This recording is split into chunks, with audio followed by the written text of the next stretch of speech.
Okay Alice very good चलो 19 થવા જોઈએ ચલો વાંધો નહીં ચલો C1 ઓકે અહીંયા આગળથી આમ પ્રવાહ જતો હોય I બરાબર અને એનાથી x અંતરે આ બિંદુ પાસે મારે ચુંબકીય ક્ષેત્ર શોધવું છે તો B of P નું સૂત્ર આપણે લાયા છે mu0 I r square upon twice r square plus x square raised to 3/2 અને એવું બીજું આગળ પૂછડું હોય ત્રીજું હોય ચોથું હોય એવા n પૂછડા હોય તો આગળ ખાલી તમારે n લખવાનું એના કેન્દ્ર પર O પર દાખલા તરીકે એની ત્રિજ્યા r હતી અને અહીંયા આગળનું અંતર r હતું અને એના કેન્દ્ર પરની વાત કરવામાં આવે તો અહીંયા આગળ B of 0 આ O બિંદુ પર તો આગળ તમારી જોડે સૂત્ર થશે n mu0 I upon 2r આ સૂત્ર બને x બરાબર 0 મૂકી દો આ 0 થઈ જાય આ 2 કટ થઈ જાય 3 ઘાત એ 2 ઘાત બરાબર આ 2 આવી ગયા અને n એમને એક જ ગુજરો હોય તો આ સૂત્ર આવે n ગુજરા હોય તો આ સૂત્ર આવે બરાબર તો આ બે સૂત્રની આપણે ચર્ચા ઓલરેડી કરી ચૂકેલા છે બરાબર તો આના પરથી આપણે આગળ વધી આવે બરાબર ચલો ઓકે હવે એના દાખલા છે એના ઉદાહરણના જે દાખલા આપેલા છે એની પર આપણે જઈએ ચલો ચુંબકીય ક્ષેત્ર વગર તમારે આગળ ચાલવાનું નથી જે લોકો એન્જિનિયરિંગ કરવાના છે એ લોકો પણ ખાસ યાદ રાખે જે લોકો મેડિકલમાં જવાના છે એને પણ ચુંબકીય ક્ષેત્ર તો આવવાનું છે વિદ્યુત ચુંબકીય તરંગ દરેક જગ્યાએ હોય આપણી આસપાસનો કોઈ વિસ્તાર એવો નહીં હોય કે જેની અંદર વિદ્યુત ચુંબકીય તરંગ હોતું નથી બરાબર એટલે મહેરબાની કરીને એની પર ફોકસ રાખજો બધા જમણા હાથના સ્ક્રૂના નિયમ અનુસાર નીકળે અંગૂઠાની દિશા જો પ્રવાહની હોય તો મારી આંગળીઓ જે વળે છે એ તમારી ચુંબકીય ક્ષેત્રની દિશા હોય આ રીતે યાદ રાખજો આ અંગૂઠો પ્રવાહ છે તો આંગળીઓ જે એક ક્ષેત્ર રેખાઓ થાય એની આ રીતે આવે તે ચુંબકીય ક્ષેત્ર અને બંને વચ્ચેનો એંગલ કેટલો થાય 90 ડિગ્રી બને આ યાદ રાખજો આ ઓસ્ટ્રેલિયા અવલોકન આપી દો હવે તમે વિચારજો જસ્ટ કે અહીંયા આગળ એક સામાન્ય અવલોકન પરથી આની આગળ શોધ થઈ ઉદાહરણ નંબર 4.6 ઉદાહરણ 4.6 હવે એની અંદર શું કહે છે જુઓ મજાનું છે અહીં જુઓ આકૃતિ 4.31 માં 12 એમ્પિયર વિદ્યુત પ્રવાહ ધરાવી સીધા તારને 2 સેન્ટીમીટરની ત્રિજ્યાના અડધો ચાપમાં વાળ્યો છે ધારો કે આ ચાપના કેન્દ્ર પર ચુંબકીય ક્ષેત્ર B છે બરાબર તો સીધા વિભાગો વડે ઉદ્ભવતું ચુંબકીય ક્ષેત્ર કેટલું હશે અને બીજું અર્ધવાહકના ચાપને કારણે મળતા B કરતા વર્તુળાકાર ગાળાને વડે મળતું ચુંબકીય ક્ષેત્ર કઈ રીતે જુદું પડે અને કઈ રીતે તેને મળતું આવે છે બરાબર અને C આકૃતિ B માં દર્શાવ્યા મુજબ આ તારને તેટલી જ ત્રિજ્યાના પરંતુ વિરુદ્ધ દિશામાં અર્ધ વર્તુળાકાર ચાપમાં વાળવામાં આવે તો તમારો જવાબ શું હશે સારો દાખલો છે બરાબર JEE નીટના કોન્સેપ્ટ થી પણ સારો છે બરાબર એટલે એ ધ્યાન રાખજો ચલો હવે આગળ તારની લંબાઈ તમને આપેલી છે કે 2 સેન્ટીમીટરના અડધો પેલો તાર તમારો આવો હતો એને આ લોકોએ આ રીતે વાળ્યો આ તાર લીધો પછી અર્ધ વર્તુળાકાર વાળ્યો આ રીતે બરાબર આ રીતે જાય અહીંથી કેન્દ્ર લઈ લો બરાબર પ્રવાહ આ રીતે જાય ક્લિયર હવે તમને એ કહે છે કે આ સીધો વિભાગ આ સીધો વિભાગ આ પણ સીધો વિભાગ અને આ જે છે એ વર્તુળાકાર અર્ધ વર્તુળાકાર ભાગ બરાબર તો આને તમે એક પહેલો ભાગ કીધો આનો બીજો ભાગ અને ત્રીજો ભાગ 1 2 અને 3 તો એ તમે જોઈ શકો છો 1 અને 3 એ સીધો ભાગ છે આની અંદરથી પણ પ્રવાહ I વહી રહ્યો છે I બરાબર તમને 12 એમ્પિયર આપેલો છે તો હવે તમને એવું કહેવામાં આવે છે કે જો આની અંદર આના કેન્દ્ર પર અહીં તમને પહેલેથી ઓલરેડી એવું કીધેલું છે કે ધારો કે આ ચાપના કેન્દ્ર પર અર્ધ વર્તુળાકાર ચાપ વાળ્યો છે બરાબર અને આ ચાપના કેન્દ્ર પર ચુંબકીય ક્ષેત્ર B છે તમને પહેલેથી જ કીધેલું છે કે આગળ કેન્દ્ર પર કેટલું છે ચુંબકીય ક્ષેત્ર B of 0 is equal to તમને આપ્યું છે B ટેસ્લા બરાબર આટલું તમને આપેલું છે પહેલેથી તો હવે તમને એમ કે સીધા વિભાગને કારણે ઉદ્ભવતું ચુંબકીય ક્ષેત્ર શોધો તો યાદ કરો કે બાયો-સાવર્ટના નિયમ મુજબ બાયો-સાવર્ટના નિયમ મુજબ કોઈ પણ વાહકતાર બરાબર કોઈ વાહકતાર વડે ઉદ્ભવતું ચુંબકીય ક્ષેત્ર dB બરાબર શું લખીએ છીએ આપણે mu0 upon 4 pi I dl cross r સદિશ upon આર ક્યુબ આ રીતનું આપણે લખ્યું હતું, યાદ કરી લો. યાદ આવ્યું ભાઈ અહીંયા આગળ? તો એનો મતલબ એ થયો કે અહીંયા આગળની જે ત્રિજ્યા હશે, માન લો કે ત્રિજ્યાનું હું અહીંયા આગળથી કોઈ આવ્યો હોય તો એડમિટ કરી દેજો. બરાબર, ચલો અહીંયા આગળની આ ત્રિજ્યા દાખલા તરીકે તમને આપેલી છે, એની ત્રિજ્યા આપેલી 2 સેન્ટીમીટર. આ 2 સેન્ટીમીટરની ત્રિજ્યા થઈ, આ પણ 2 સેન્ટીમીટર થાય, અને અહીંયા આગળથી કોઈ પણ ત્રિજ્યા તમે આમ દોરશો એટલે 2 સેન્ટીમીટર થઈ. તો આર અને અહીંયા આગળથી તમે નાનો ખંડ વિચારો, આઈ ડીએલ ખંડ, આ તમારી ત્રિજ્યા છે. બરાબર, તો બંનેને મેં સદિશ દોર્યા છે. અહીં તમે જોઈ શકો છો, અહીં આકૃતિ પરથી મેં બીજી લાઈન બીજો કલર એટલા માટે કે તમે સમજી શકો, આકૃતિ પરથી જોઈ શકાય છે કે સીધા ભાગમાં આઈડીએલ અને આર વચ્ચેનો ખૂણો બરાબર 0 છે. થીટા અહીં શું થયો છે? 0 થયો. જો બંને એક જ રેખા પર છે. બરાબર, માટે હવે આ સમીકરણનું જો તમે સાદરૂપ આપવા જાઓ તો આ સમીકરણનું સાદરૂપ આવું આવ્યું હતું, μ0.4π IDL r sin થીટા અને છેદની અંદર r ક્યુબ હતો, એ કઈથી કટ કર્યો એટલે સ્ક્વેર થતો તો યાદ કરી લો જાવ બધું. આ બધું એટલા માટે હું લખું છું કે તમે આની તૈયારી સાથે રાખો, અધરવાઇઝ તમારી માટે બહુ તકલીફ પડવાની. બરાબર, આ r સ્ક્વેર IDL, તો આ sin થીટા અહીં 0 મૂકી દઈએ તો આખો ભાગ 0 થઈ જશે, માટે 0 થયો. તો એનો મતલબ કે આ વિભાગ ને આ વિભાગ બંને માટે ચુંબકીય ક્ષેત્ર 0 થાય. તો કહી શકાય તેથી વિભાગ 1 અને 3 માટે ચુંબકીય ક્ષેત્ર બરાબર 0. ક્લિયર? ચલો હવે અહીંયા આગળ બીજા વિભાગ એટલે કે સેકન્ડ પાર્ટ માટે જોઈએ તો અહીંયા આગળ હું શું કરીશ, એક આઈડિયા વિચારીશ કે અહીંયા આગળથી હું વિચારી લો આભાસી રીતે કે આખું આ સર્કલ છે, આખું સર્કલ, તો એની ત્રિજ્યા પણ 2 સેન્ટીમીટર થઈ ગઈ. તો તમને યાદ હોય તો કે ભાઈ કેન્દ્ર પર ઉદ્ભવતું ચુંબકીય ક્ષેત્રનું સૂત્ર બોલો. તો કેન્દ્ર માટે કેન્દ્ર પર ઉદ્ભવતા ચુંબકીય ક્ષેત્રનું સૂત્ર બરાબર, અહીં શું થશે? B of 0 બરાબર μ0 I upon 2r. આ સૂત્ર હતું આપણી જોડે. બરાબર, અહીંયા આગળ તો અહીંયા આગળ n લઈએ, પણ n બરાબર તો અહીં શું છે? એક જ ગુરુકુળ છે. બરાબર, તો અહીં તમારું જેવું સૂત્ર થઈ જાય B0 બરાબર μ0 I upon 2r. પણ અહીંયા આગળ તો આપણી શું છે? અર્ધવર્તુળાકાર ચાપ છે, ચાપ પૂરી નથી. બરાબર, તો અહીંયા આગળ તમે કહી શકો કે આખા વર્તુળ માટે વર્તુળાકાર રિંગ માટે કેટલું છે? μ0 I upon 2r. માટે આપણે કેટલા જોઈએ છે? અડધા વર્તુળ માટે, રિંગ માટે શું થાય? તો અહીંયા તમારો જવાબ હશે μ0 I upon 2r ગુણ્યા 1/2. પણ આના બરાબર તો આપણને b ઓલરેડી કીધેલું છે, એનો મતલબ થયો b/2r. જોઈ લો, એનો મતલબ શું થયો? b/2. ક્લિયર? એટલે કે b નું જે મૂલ્ય આપેલું છે, દાખલા તરીકે 10 ટેસ્લા, 5 ટેસ્લા, 6 ટેસ્લા, ગમે તે મૂલ્ય આપેલું એનાથી અડધું થાય. હવે એના પછીની આકૃતિ જુઓ, એની અંદર શું કીધેલું છે જુઓ. આ બેમાં સમજ પડી ગઈ? બોલો, આ બેમાં કોઈ તકલીફ? આખી રિંગ હતું ત્યારે આટલું હતું, તો અડધી માટે કેટલું? તો આના બરાબર તો b0 બરાબર તો b આપેલું છે એટલે b ભાગ્યા મેં 2 લઈ લીધું. બરાબર, બોલો કોઈ કન્ફ્યુઝન? ઓકે, જીયા, કોમલ, ધ્રુવી, મેં, પાટીલ, કોઈ કન્ફ્યુઝન? ઓકે, ચલો મને વાંધો નથી. આ ટાઈપના દાખલા તમારી જોડે હશે. બરાબર, ધ્યાન રાખજો પરીક્ષામાં.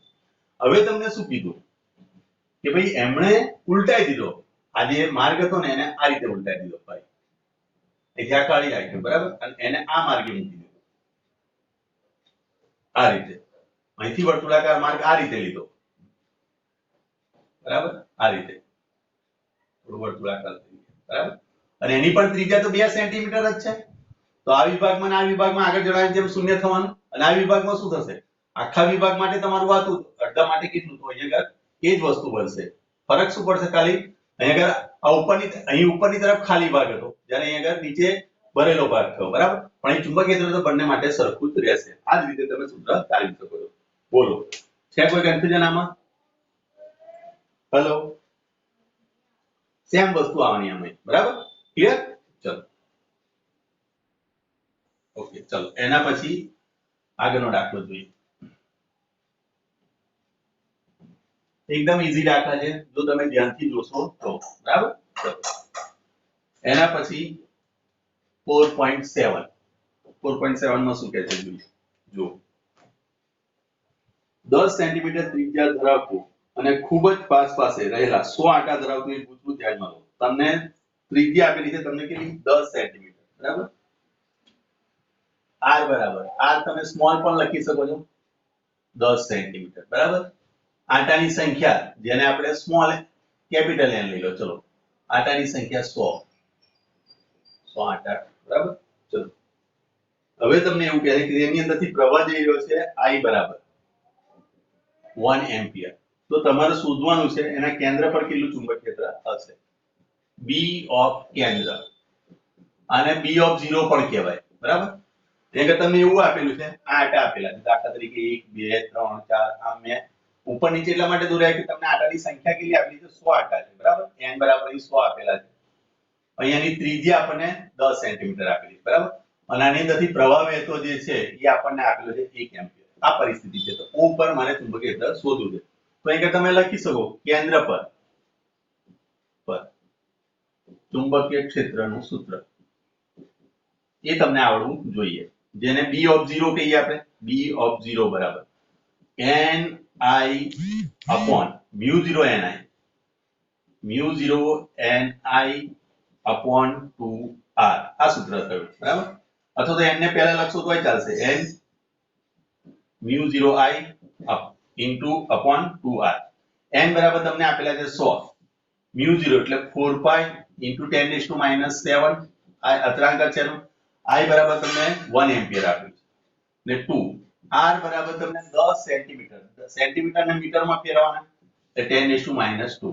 એક એક મિનિટનું અહીંયા આગળથી ગયું, અહીં રહેશે તમારે જો 5 4 પંચા 20 pi ગુણ્યા આ 10 ની -7 ઉપર 2 આવશે એટલે તમારે જો આવશે 20 pi ગુણ્યા 10 ની -5.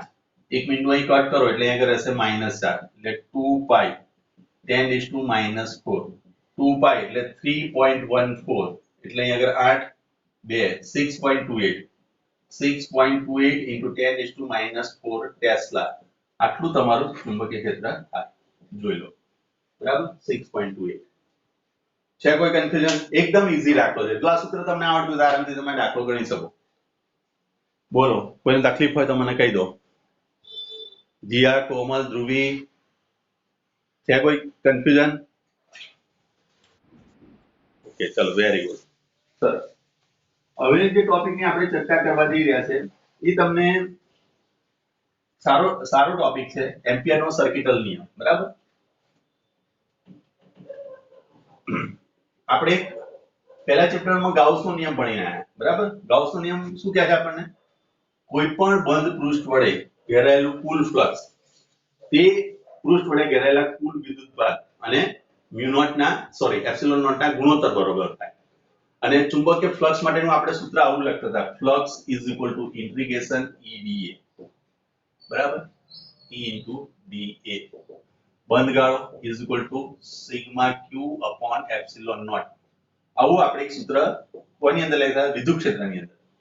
તો એ જ રીતે અહીંયા આગળ તમારે એક પૃષ્ઠ વિચારવાનું છે કે એક પૃષ્ઠ તમે વિચારો, કોઈ પણ એક પૃષ્ઠ વિચારો કે જે પૃષ્ઠની અંદરથી અસંખ્ય વિદ્યુત પ્રવાહ જતા હોય. આ વિદ્યુત ભારની વાત આવતી હતી. ચુંબકીય ક્ષેત્ર જ્યાં આવે ત્યારે હંમેશા યાદ રાખવાનું કહીએ કે વિદ્યુત ભારથી આપણે જે કંઈ લાવતા હતા એ બધું વિદ્યુત ભારથી આવતું હતું. પણ જ્યારે તમે ચુંબકીય ક્ષેત્રની વાત કરતા હોય તો હંમેશા યાદ રાખજો વિદ્યુત પ્રવાહ આવે. એવી જ રીતે અહીંયા આગળ સિગ્મા Q છે એની જગ્યાએ સિગ્મા I આવશે અને જ્યાં એપ્સિલોન હશે ત્યાં તમે લખશો મ્યુ નોટ, બરાબર? તો આ બે વચ્ચે સમમિતિ આ પ્રમાણેની છે. તો આના પરથી આપણને એક નવો નિયમ બને છે અને જે નવો નિયમ છે એ એમ્પિયર સર્કિટલ નિયમ. આ વાસ્તવમાં એમ્પિયર સર્કિટલ નિયમ એ બીજું કશું જ નથી. જે રીતે હું સ્થિત વિદ્યુત શાસ્ત્રમાં એવું કહેતા હતા, આપણે સ્થિત વિદ્યુત શાસ્ત્રમાં શું કીધું હતું આપણે કે સ્થિત વિદ્યુત શાસ્ત્રમાં જેમ કુલમ્બના નિયમનું સદિશ સ્વરૂપ કુલમ્બના નિયમનું સદિશ સ્વરૂપ એટલે ગાઉસનો નિયમ છે તે જ રીતે સ્થિર પ્રવાહના કિસ્સામાં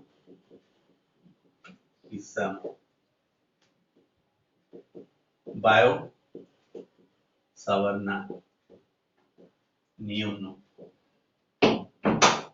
સદિશ સ્વરૂપ અથવા તો સદિશ સ્વરૂપ તમે લઈ શકો છો એ એમ્પિયરનો સર્કિટલ નિયમ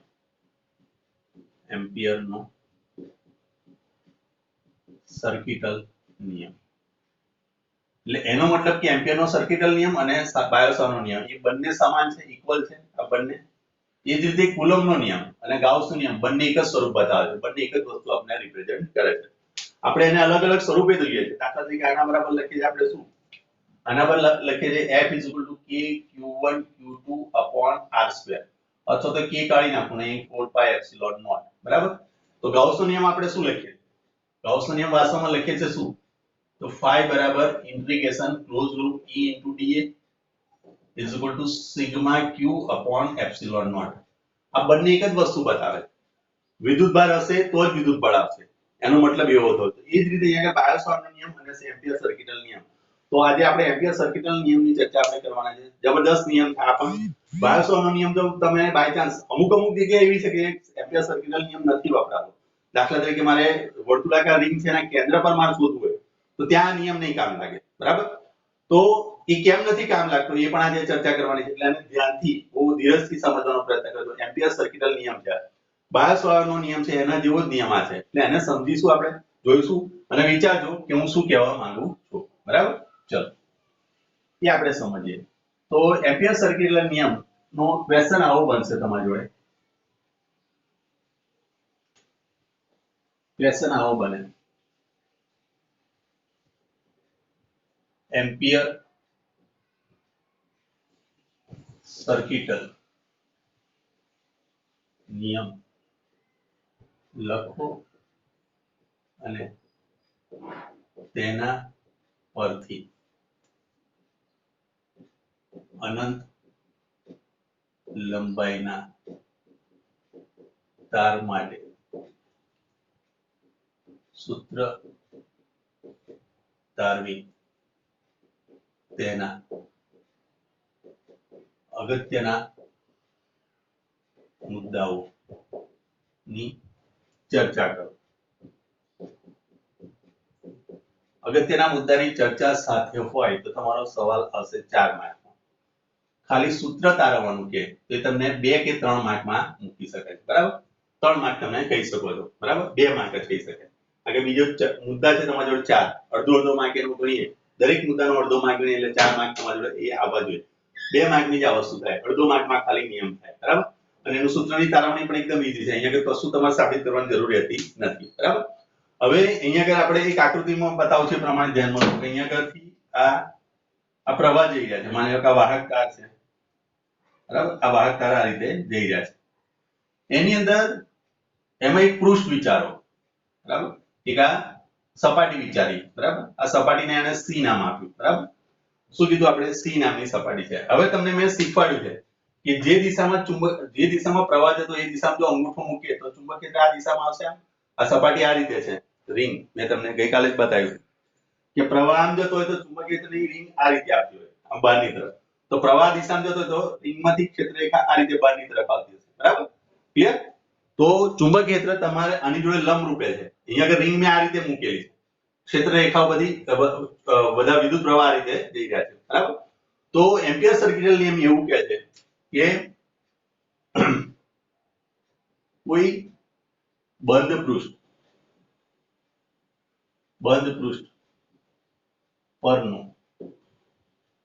પર રહેલા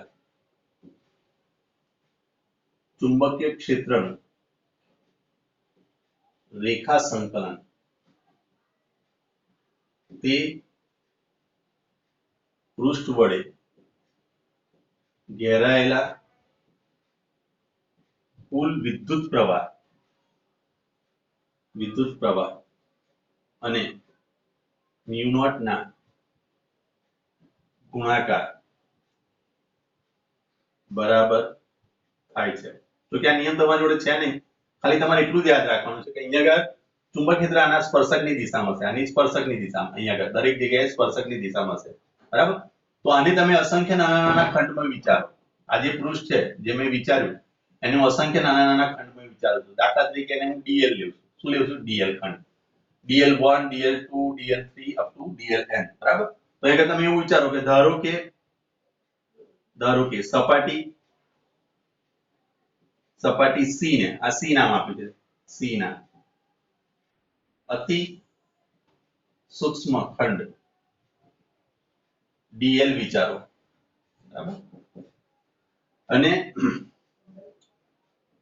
આ પ્રવાહોને કારણે મને લીધે મળતું ચુંબકીય ક્ષેત્ર આ સપાટી સ્પર્શકની દિશામાં છે,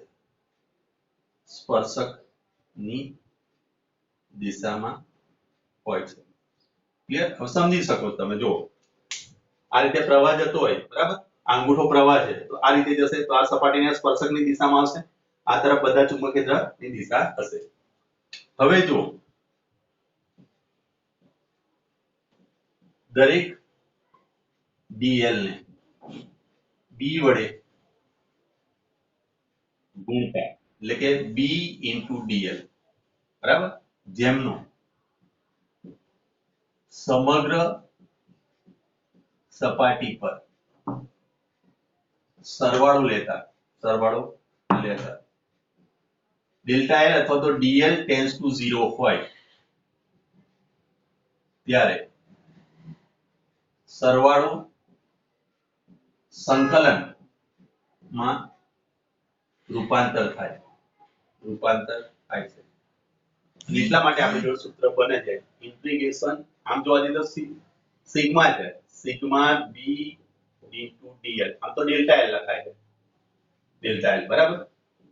જો અહીંયા આગળ I running from 1 to n, બરાબર, I.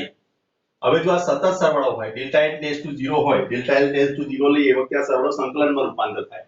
તો આને તમે સંકલન લોશો, બંધગાળો બતાવશો B into DL. એમ્પિયરનો સર્કિટલ નિયમ એવું કહે છે કે આનું પૃષ્ઠ સંકલન તમે લો, આનો અહીંયા આગળ આ કોઈ પણ પૃષ્ઠનું રેખા સંકલન જ્યારે તમે લો છો તો આ રેખા બતાવે છે, DL એટલે રેખા સંકલન કહેવાય, આ બંધગાળો છે, આ B ચુંબકીય ક્ષેત્ર છે, આની જોડે આપણે ડોટ પ્રોડક્ટ કરેલો છે. તો આનો જવાબ હંમેશા mu naught into sigma I આવે. આ જે વસ્તુ બતાવી એને એમ્પિયર સર્કિટલ નિયમ કહેવાય છે. તમે આ નિયમ એકલો લખી દો છો, આ નહીં લખો તો પણ ચાલશે. આટલું તમારું 2 માર્કની થિયરી થાય. સમજ પડી? હેલો. જો કોઈ પણ પૃષ્ઠ, હવે જે દિશામાં પ્રવાહ જતો હોય એ દિશા તમારે પોઝિટિવ લેવી પડે, બરાબર. જે દિશાની અંદર પ્રવાહ તમારો જતો હોય એ દિશા તમે પોઝિટિવ લો. એનાથી વિરુદ્ધ દિશા તમે જોશો તો નેગેટિવ થાય. દાખલા તરીકે ક્યારેક પ્રવાહ એવો પણ આવ્યો, એ આ બાજુ કોઈ વાહક તાર આ બાજુ આવ્યો તો આની દિશા તમારી માટે નેગેટિવ થાય. દાખલા તરીકે આને તમે પોઝિટિવ લીધું તો આને તમે નેગેટિવ લઈ શકો, બરાબર. સમજ પડી? તો આ રીતે તમારે પહેલા પેલો સર્કિટલ નિયમ લખવાનો છે અને આ રીતે એનું એક્સપ્લેનેશન આપવાનું છે. અહીંયા નાના નાના ખંડ બતાવો, દરેક ખંડને DL ડેલ્ટા L બતાવો, ડેલ્ટા L tends to 0 લો. તે વખતે આગળ તમે જોઈ શકશો કે આ સરવાળાની વસ્તુ છે એ સંકલનમાં રૂપાંતર થઈને આ રીતે આપણને આ રીતે નિયમ બને છે. આનું કેવું એવું છે એમ્પિયર સર્કિટલ નિયમ એવું કહે છે. આનું જો રેખા સંકલન તમે લો છો તો આનો જવાબ બરાબર શું લખાશે? μ0 into સિગ્મા I થશે, બરાબર. આ રીતનું આપણને કીધેલું છે, બરાબર. ક્લિયર? ચલો હવે આગળ વધીએ કે સપોઝ માની લો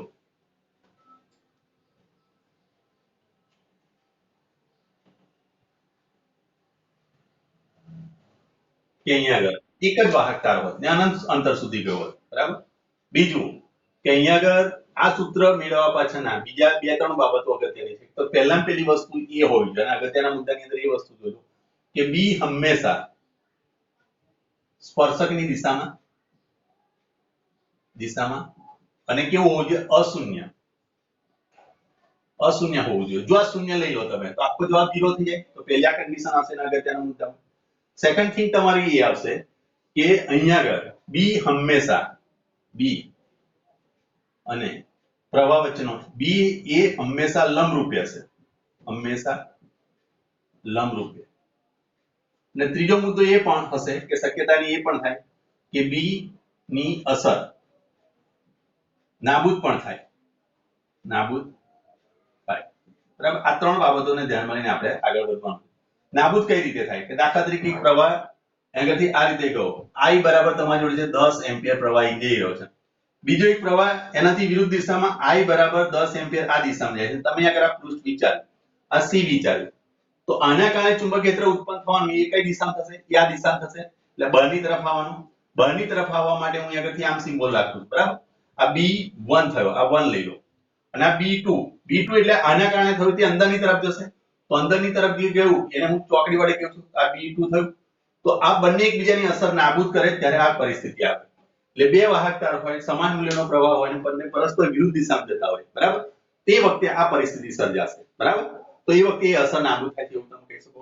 બી હંમેશા લંબરૂપે થશે, બીજું હંમેશા સ્પર્શકની દિશામાં થશે. મેં તમને કીધું કે આ રિંગ જે છે અહીંયા આગળ ત્યાં પ્રવાહ જતો હતો રિંગ, તો રિંગની સ્પર્શકની દિશામાં જ આવે ચુંબકીય ક્ષેત્ર. આમ જોવા જઈએ તો એવું પણ કહી શકો I અને B વચ્ચેનો એંગલ 90 ડિગ્રી પણ હોય, બરાબર. ચલો સમજ પડી આટલી વસ્તુ, આ ત્રણ મુદ્દાઓ. Hello, okay. ચલો એના પછી સપોઝ માન લો કે અનંત લંબાઈનો તાર હોય, બરાબર. અનંત લંબાઈનો તાર છે અને એ વખતે અહીંયા આગળ એક તાર એવું વિચારી લો કે અનંત લંબાઈનો તાર છે. અનંત લંબાઈના તારનો સિમ્બોલ થયો, બરાબર, આ રીતનો. અહીંયા આગળ તમે એક પૃષ્ઠ વિચાર્યું છે. આની ટોટલ લંબાઈ માની લો કે L છે. આની ટોટલ લંબાઈ L વિચારી. એક નાનો ખંડ વિચાર્યો તમે dl લીધો.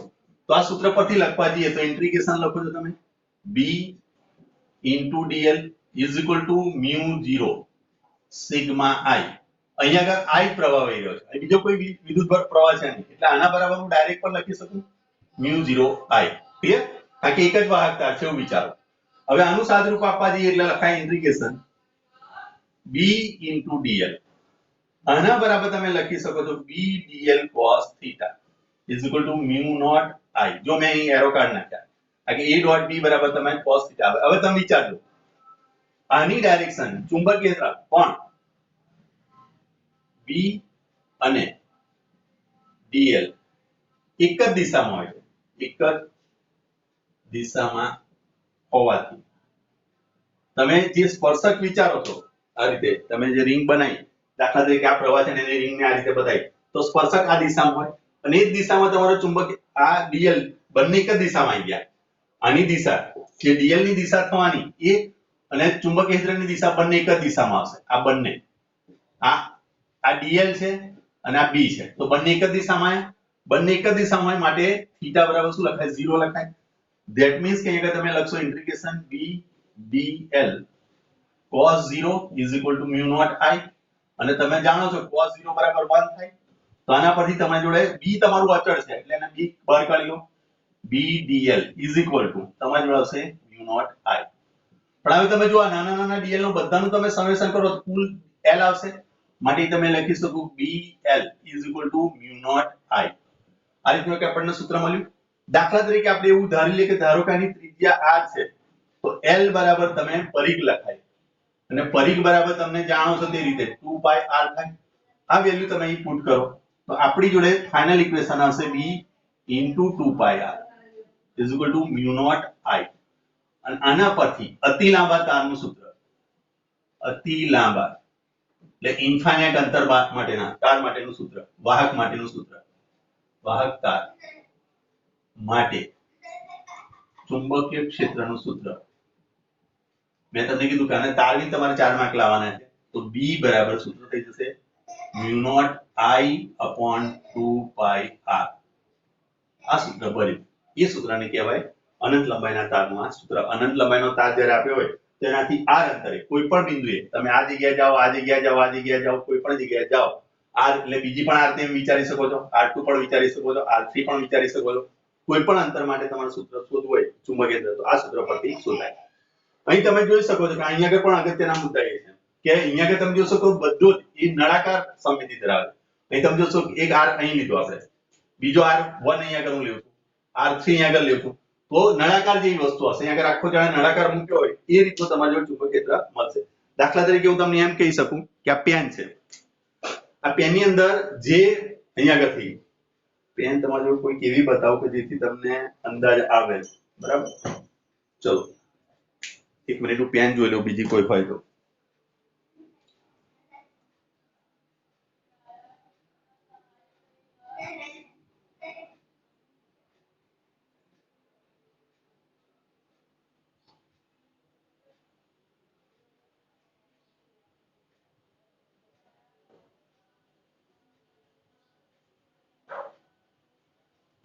જો માની લો કે આનંદ લંબાઈનો વાહક તાર છે, માની લો આનંદ લંબાઈનો તાર છે આવી રીતે, તો એની અંદર જે કાર્બન દેખાય છે વચ્ચે, દેખાય કાર્બન પેન રિફિલ દેખાય છે ને વચ્ચે, એ રિફિલ છે એ તમારો માની લો કે વાહક તાર છે અને એની પર આ જે કોટિંગ જે પ્લાસ્ટિકનું છે એ નિશ્ચિત અંતર r ની ત્રિજ્યાવાળું વર્તુળાકાર લૂપ બને છે, એ આખો એક નળાકાર બને છે. એક નિશ્ચિત ત્રિજ્યા માટે તમને એક નળાકાર બન્યો, પછી એક જો બીજી મોટી ત્રિજ્યા લો તો એક બીજો નળાકાર બને, ત્રીજો, ચોથો, પાંચમો એવા અસંખ્ય નળાકાર અહીંયાથી તમે આમ ક્રિએટ કરી શકો છો. જેમ અનંત લંબાઈ સુધી તમે જઈ શકો છો તેમ અહીંયા આગળ એની પર નળાકાર અસંખ્ય બનતા જશે. માટે આપણે એમ કહીએ કે અનંત લંબાઈના તાર માટે એ નળાકારીય સમમિતિ ધરાવે છે, બરાબર? બીજી વસ્તુ કે જે રીતે આપણે લોખંડનો ભૂકો ગજિયા ચુંબક પર નાખીએ છીએ તો એ વર્તુળાકાર લૂપ બનાવે છે, એવી રીતે અહીંયા આગળ પણ વર્તુળાકાર લૂપ તમને અસંખ્ય જોવા મળે છે. ત્રીજી વસ્તુ અહીંયા જોઈ શકો છો કે અહીંયા આગળ b proportional to i છે, i ના સમપ્રમાણમાં છે અને અંતરના વ્યાસ પ્રમાણમાં, અહીં વર્ગના વ્યાસ પ્રમાણમાં નથી. અનંત લંબાઈના તાર માટેની એક ખાસિયત છે, તમે જોઈ શકો b proportional to 1/r આવે. આના પછીનું જે એક્ઝામ્પલ છે 4.8, બરાબર? એની અંદર આપણે જોઈશું એટલે આના પરથી આપણે સૂત્ર પણ તારવીશું. એની માટે અંદરની માટે પણ લઈશું સૂત્ર, બહારના વિસ્તાર માટે પણ સૂત્ર લઈશું. ક્લિયર? બીજી વસ્તુ અહીંયા આગળથી તમે જોઈ શકો છો કે આ ત્રણ મુદ્દાઓ તમને સ્પષ્ટીકરણ સાથે મેં સમજાય. એક નળાકારીય બતાવશે, વર્તુળાકાર લૂપ જેવો બનશે, વર્તુળાકાર સર્કલો, સમકેન્દ્રીય વર્તુળો બનશે અને સમકેન્દ્રીય વર્તુળો બનતા બનતા આગળ જશે. વત્તા એ b always proportional two i, i ના સમપ્રમાણમાં રેખીય સંબંધ બતાવશે અને b નો સંબંધ અહીંયા આગળ તમે કહી શકો છો કે આના પરથી હું કહી શકું આ સૂત્ર પરથી કે b proportional to i અને b proportional to 1/r, પણ આ બહારના વિસ્તાર માટે, બહારના બિંદુ માટે. જ્યારે તમે બહારના બિંદુ માટે તમે ચર્ચા કરતા હોય ત્યારે તારની અંદર માટે પણ આપણે શોધીશું ચુંબકીય ક્ષેત્ર. પેલાની અંદર શું હતું, તારની નજીક જઈએ આપણે, જે વિદ્યુતભાર છે એની નજીક જઈએ તેમ શું થતું હતું, આપણે જો વિદ્યુતભારની નજીક એકદમ જઈએ તો ઇન્ફાઇનાઇટ બની જાય, અંતર r જીરો કરીએ તો. જ્યારે કે જેમ જેમ તમે નજીક આવશો તેમ તેમ એની તીવ્રતા વધશે, બરાબર? ક્લિયર? તો એ અશૂન્ય એવું તમે અંતર લો છો ત્યારે તમને ચુંબકીય ક્ષેત્રની તીવ્રતા વધારે જોવા મળે છે, બરાબર? ચોથો મુદ્દો તમને એવું કહેવા માંગે છે અહીંયા આગળ જે ચુંબકીય ક્ષેત્ર ઉદ્ભવશે એ હંમેશા જમણા હાથના અંગૂઠાના નિયમ મુજબ ઉદ્ભવશે. તો આ ચાર નિયમ સાથે, ચાર મુદ્દાઓ અને પેલા ત્રણ મેં મુદ્દાઓ લખ્યા એની સાથે તમે ચર્ચા કરશો એટલે આખો તમારો 4 માર્કનો સવાલ બને. સમજ પડી? આ ચલો એની અંદર જોઈ લો. એમ્પિયર સર્કિટલ નિયમ પહેલો લખવાનો, આકૃતિ દોરવાની, એને સમજાવવાનો પ્રયત્ન કરો. ખાલી છે આગળનું આ સૂત્ર લખો એટલે એમ્પિયર સર્કિટલ નિયમ જ આવી ગયો, બરાબર? તમે કહી શકો કોઈ પણ પૃષ્ઠ પરનું ચુંબકીય ક્ષેત્ર પરનું રેખા સંકલન એ પૃષ્ઠ વડે ઘેરાયેલા કુલ વિદ્યુત પ્રવાહ અને મ્યુ નોટના ગુણાકાર. આ વસ્તુ કોના જેવી છે? તો ગાઉસના નિયમને સેમ કોપી ટુ કોપી છે, બરાબર? જે રીતે ગાઉસનો નિયમ છે એવી રીતે અહીંયા આગળ શું છે, એમ્પિયર સર્કિટલ નિયમ છે. ઓકે, ચલો અહીંયા આગળ એમાં અગત્યના મુદ્દા તમે જુઓ પાછળ. પહેલો મુદ્દો તમને આપેલો છે કે b ગોળાને સ્પર્શકની દિશામાં અને b અશૂન્ય એવું અચળ હોવું જોઈએ, b ના ગોળાને લંબરૂપે હોવું જોઈએ અને b ની નાબૂદ થતું હોવું જોઈએ. આ ત્રણ બાબતોને નીચે સૂત્ર તમને લખીને આપેલું છે. b બરાબર bl = mu naught i, બરાબર? ચલો એ સૂત્ર પરથી મેં આગળનું આ સૂત્ર સાબિત કરી તમને બતાવ્યું. અહીં θ0 એટલા માટે લીધું કે b અને bl વચ્ચેનો ખૂણો θ0 થાય. આ બધી વસ્તુને સમજાવીને તમે આ સૂત્ર સાબિત કરો છો. એના પછીના જે મુદ્દા છે એ જુઓ. પહેલો મુદ્દો જુઓ. સમીકરણ દર્શાવે છે કે આ ત્રિજ્યાના વર્તુળના દરેક બિંદુએ ચુંબકીય ક્ષેત્રનું મૂલ્ય એક સરખું હોય છે. બીજા શબ્દોમાં ચુંબકીય ક્ષેત્ર નળાકારીય સમમિતિ, અંડરલાઈન કરો, નળાકારીય સમમિતિ ધરાવે છે. નળાકારીય એની નીચે અંડરલાઈન કરો. અહીંયા આગળ જે નળાકારીય સમમિતિ છે ને એની નીચે, બરાબર? એ અંડરલાઈન કરો તમે. ચલો પેજ નંબર 148 પર ચલો. એના પછી ક્ષેત્ર સામાન્ય રીતે 3 યામ ધરાવે છે. અહીં ફક્ત એક જ r થી આપણે રજૂ કરે છે. આમ તો x અક્ષ, y અક્ષ અને z અક્ષ 3 થી લઈએ છીએ, પણ x અક્ષ, y અક્ષ અને z અક્ષ કોમન આપણે લઈએ છીએ એટલે r વડે રજૂ કરીએ છીએ, બરાબર? બીજો મુદ્દો, વર્તુળના દરેક બિંદુએ ચુંબકીય ક્ષેત્ર સ્પર્શકની દિશામાં હોય છે. આમ અચળ માન વાળા ચુંબકીય ક્ષેત્રની રેખાઓ સમકેન્દ્રીય વર્તુળ રચે. મેં તમને કીધું આ સમકેન્દ્રીય વર્તુળો બધા રચે. જેમ જેમ તમે અંતર બદલતા જશો તેમ તેમ સમકેન્દ્રીય વર્તુળ રચશે. હા, જે દૂરનું વર્તુળ હશે એની પર ચુંબકીય ક્ષેત્ર ઓછું હશે. જેમ તમે નજીક આવતા જશો એમ એની તીવ્રતા વધતી જશે, કારણ કે અંતર ઘટશે. એટલે આ સૂત્ર મુજબ અંતર ઘટે તો બી વધે. બરાબર. ચલો, આ રેખાઓ જે બંધ ગાળાઓ રચે છે તેમને ચુંબકીય ક્ષેત્ર રેખાઓ કહે છે. આ જે બંધ ગાળાઓ છે એને શું કહીશું આપણે? ચુંબકીય ક્ષેત્ર રેખાઓ. બીજી વસ્તુ યાદ રાખજો કે વિદ્યુત ક્ષેત્રની અંદર આપણે ચુંબકીય ક્ષેત્રના વિદ્યુત ક્ષેત્ર રેખાઓ પ્લસમાંથી ઉદ્ભવતી હતી, યાદ કરી લો છો, અને માઇનસમાં દાખલ થતી તમે બતાવતા હતા. બરાબર, આ રીતે. અને અમુક ક્ષેત્ર રેખાઓ બહારની તરફ પણ જતી હતી. આ રીતે અમુક અહીંયા આગળથી બહારથી પણ આવતી હતી. બરાબર, પણ જેટલી ઉત્પન્ન થાય એટલી દાખલ થતી એવું નતું. જ્યારે અહીંયા આગળ તમે જોઈ શકો છો કે અહીંયા આગળ હંમેશા બંધ ગાળો જ રચે. આ કદી બંધ ગાળા ના રચે. આ બંને વચ્ચેનો મુખ્ય તફાવત કયો? કોઈ જગ્યાએ તમને પ્રશ્ન પૂછે કે ભાઈ વિદ્યુત ક્ષેત્ર અને ચુંબકીય ક્ષેત્રમાં તફાવત મુખ્ય શું? તો ચુંબકીય ક્ષેત્ર હંમેશા બંધ ગાળો રચે, જ્યારે વિદ્યુત ક્ષેત્ર કદી પણ બંધ ગાળો રચતું નથી. આ બંને વચ્ચેનો મુખ્ય તફાવત છે. બરાબર, બાકીની બધી પ્રોપર્ટી સરખી છે મોટા ભાગની, પણ આ જ પ્રોપર્ટી, આ જ ગુણધર્મ એમનો અલગ પડે છે. બરાબર, જો શું કહે છે આપણને કે સ્થિત વિદ્યુત ક્ષેત્ર રેખાઓ જેમ ધન વિદ્યુત ભારમાંથી ઉત્પન્ન થઈ એવામાં સમાઈ જાય છે તેમ નથી. અહીંયા આગળ સીધા તાર વડે ઉદ્ભવતું ચુંબકીય ક્ષેત્રનું સમીકરણ ઓસ્ટેડે કરેલા પ્રયોગનું સમાધાન કરે છે. અહીંયા આગળ આપણને ચુંબકીય રેખા મળે છે એ ઓસ્ટેડે આપણને પહેલું જ અવલોકન આપ્યું હતું. જ્યારે વાહકમાં પ્રવાહ પસાર થાય તો અહીં ચુંબકીય ક્ષેત્રમાં કોણાવર્તન આવે છે. એ સૈદ્ધાંતિક વસ્તુ અહીં પ્રાયોગિક રીતે આપણે પ્રૂવ કરી રહ્યા છીએ. આ વસ્તુ સૈદ્ધાંતિક રીતે આપણે સાબિત કરી. એ પ્રયોગ હતો એનું સૈદ્ધાંતિક, કારણ કે અહીંયા આગળથી તમે જોઈ શકો છો પ્રવાહ દિશામાં તો ચુંબકીય ક્ષેત્ર એને લંબરૂપે નીકળે આ રીતે. બરાબર, મારી આંગળીઓ બહારની તરફ આવે. બોલો, કોઈ તકલીફ હોય તો મને કહેતા રહો. ચલો, એના પછી ત્રીજો મુદ્દો જુઓ. બીજો નોંધવા જેવો મુદ્દો એ છે કે તાર અનંત લંબાઈનો હોવા છતાં તેમાંથી નહિવત અંતરે નજીકના ચુંબકીય ક્ષેત્ર અનંત નથી. અહીં નજીકના અંતરે ચુંબકીય ક્ષેત્ર અનંત નથી થતું. ત્યારે પેલાની અંદર જુઓ તમે જેમ જેમ તમે નજીક લઈ જાઓ, આ Q1 Q2 upon R2 અહીં કે અહીં આનું જો 0 મૂકી દોશો તો શું થશે? કે આ ઇન્ફાઇનાઇટ થઈ જશે. પણ અહીંયા આગળ જેમ જેમ તમે નજીક રહો છો તેમ તેની વેલ્યુ વધતી જાય છે, મૂલ્ય વધતું જાય છે. જો તારની ખૂબ જ નજીક પહોંચીએ ત્યારે તે ઝડપથી વધે છે. આ ક્ષેત્ર વિદ્યુત પ્રવાહના સમપ્રમાણમાં અને વિદ્યુત પ્રવાહના ઉદ્ગમથી અંતરના વ્યસ્ત પ્રમાણમાં. તમે લખ્યું સમપ્રમાણમાં અને વ્યસ્ત પ્રમાણમાં. ક્લિયર? આ તમારો ત્રીજો નંબરનો મુદ્દો. અને ચોથા નંબરના મુદ્દાની અંદર કહેવા માંગે છે આની દિશા હંમેશા જમણા હાથના અંગૂઠાના નિયમ અથવા તો જમણા હાથના સ્ક્રૂના નિયમ પરથી તારવવામાં આવે છે. આ બીજી કોઈ વસ્તુ મેં નવી તમને આપી નથી. જે રીતે કુલમ્બનો નિયમ અને ગાઉસનો નિયમ બેઉ એકબીજાને સમતુલે છે, એવી રીતે આ બાયોસોરનો નિયમ એ કોને સમતુલે છે? એમ્પિયરના સર્કિટલ નિયમને. પણ એમ્પિયરના સર્કિટલના નિયમની અમુક મર્યાદાઓ છે. એ મર્યાદાઓની ચર્ચા આપણે આગળના એક ઉદાહરણ લઈએ પછી આપણે કરીએ છીએ. આની અંદર કોઈ જગ્યાએ તમને સમજ ના પડી તો મને કહો. ચલો, છે કોઈ કન્ફ્યુઝન? બોલો.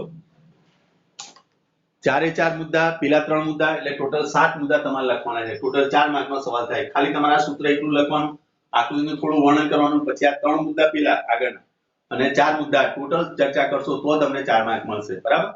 હા, ગપ્પા ના મારશો. 2 મુદ્દા યાદ રહે તો 2 મુદ્દા પણ લખી શકાય. બરાબર? ચલો, આટલું જોઈ લો, હું પાણી પીને આવી જાઉં.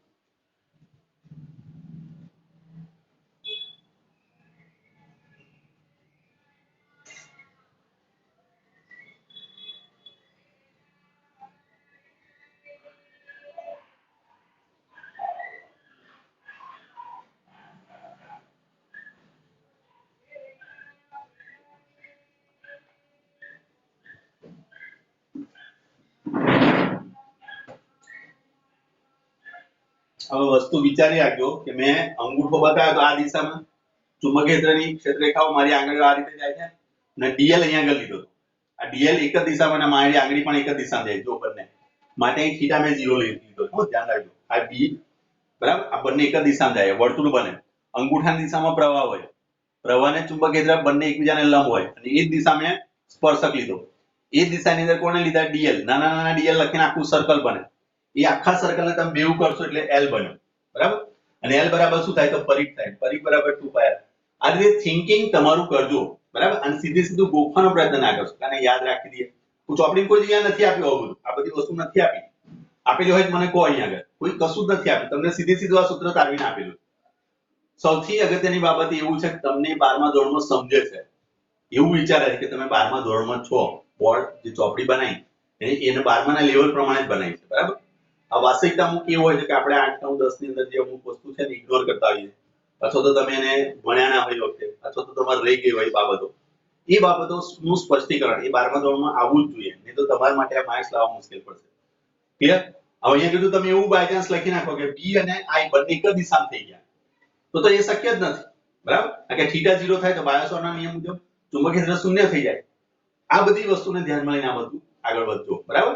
ક્લિયર? એના અગત્યના 3 મુદ્દાઓ કયા હતા જે આ નિયમ પછી? તો પહેલા પેલું આ ચુંબકીય ક્ષેત્ર કેવું હોવું જોઈએ?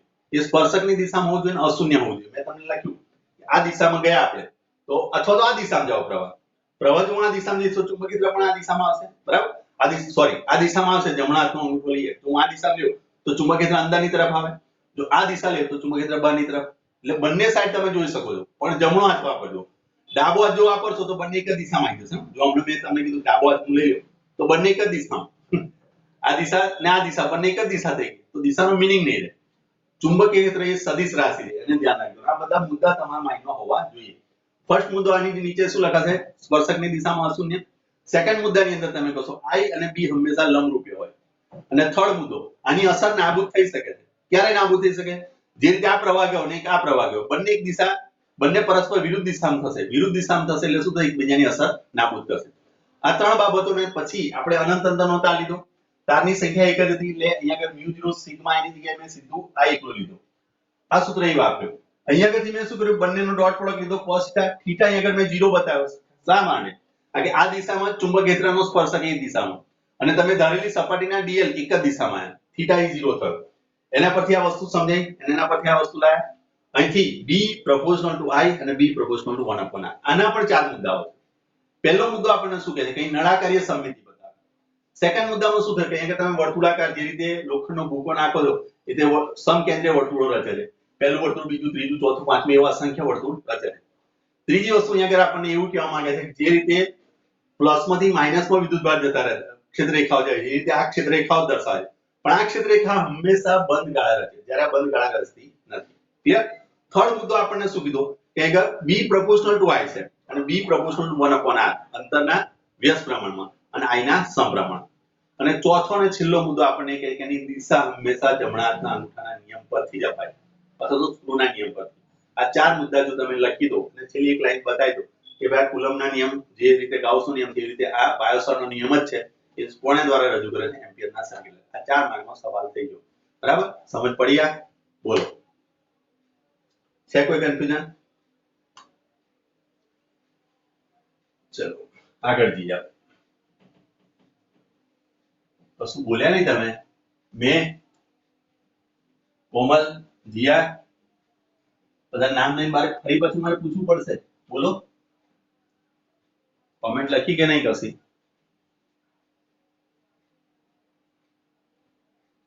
ઓકે, ચલો વાંધો નહીં. ચલો જો પાછું